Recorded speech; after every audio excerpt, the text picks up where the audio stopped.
Decades stand between then I was 13 years old. and now. Older boy. But even today, Paul Clark can still feel the trauma he says he experienced as a child. In this car.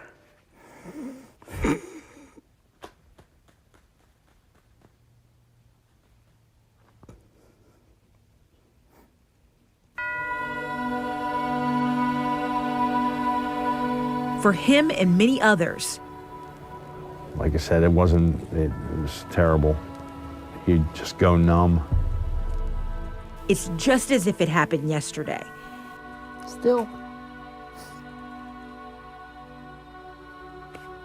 Investigators detail in this 2016 grand jury report how hundreds of young boys and girls were sexually abused by priests in the Altoona-Johnstown Diocese in Pennsylvania. Like I said, it was a molester's heaven here.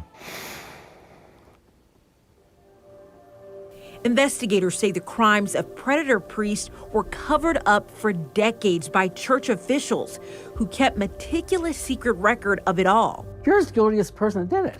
It turns out one of the higher-up priests accused of helping to cover up abuse is now ministering right here in Santa Maria del Mar Catholic Church in Flagler Beach. Had a lot of things that he hid. He didn't change overnight. He's in your diocese now, so I'd just beware.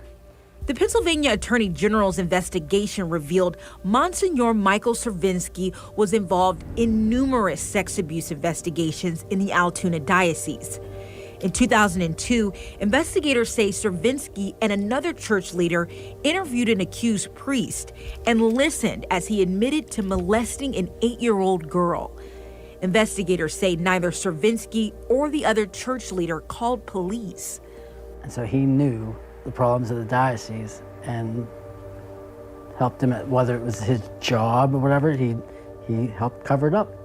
When asked to testify about his role in the alleged scheme to cover up abuse, Monsignor Cervinsky pled the fifth. Ultimately, because of the short statute of limitations, prosecutors say they were unable to charge anyone, including Cervinsky, with any crime.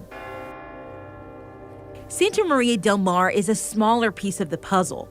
The Diocese of St. Augustine, that covers more than 17 Florida counties, made the decision to let Monsignor Cervinsky work in their church.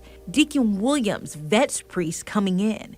Were you all aware of the report? We were certainly aware of the Pennsylvania reports, the grand jury investigations, and all of that. The grand jury report has stated that he failed to report sexual abuse. And you guys do have this policy that you expect people to report. Do you have confidence that he would do that? Based on my knowledge of him, I have confidence in him. What makes you say that? What do you know of him that makes you feel confident that he would do the right thing?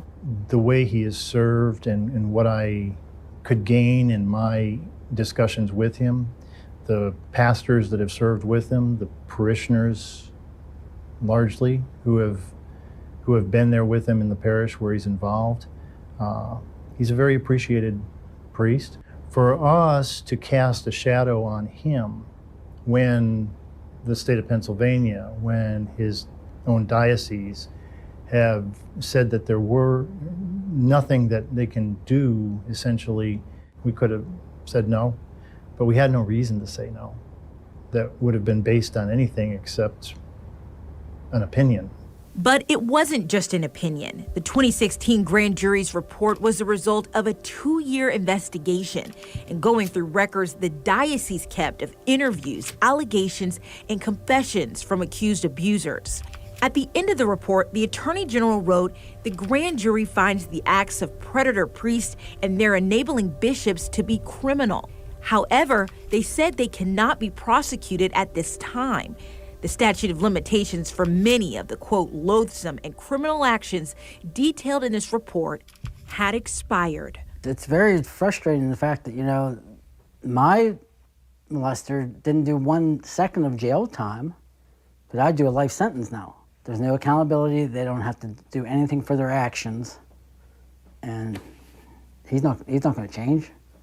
He's older now, and I think he's thinking that he pleaded the fifth, so he doesn't have to answer to nobody. And I'm sure he'll live out his days with nothing happening to him.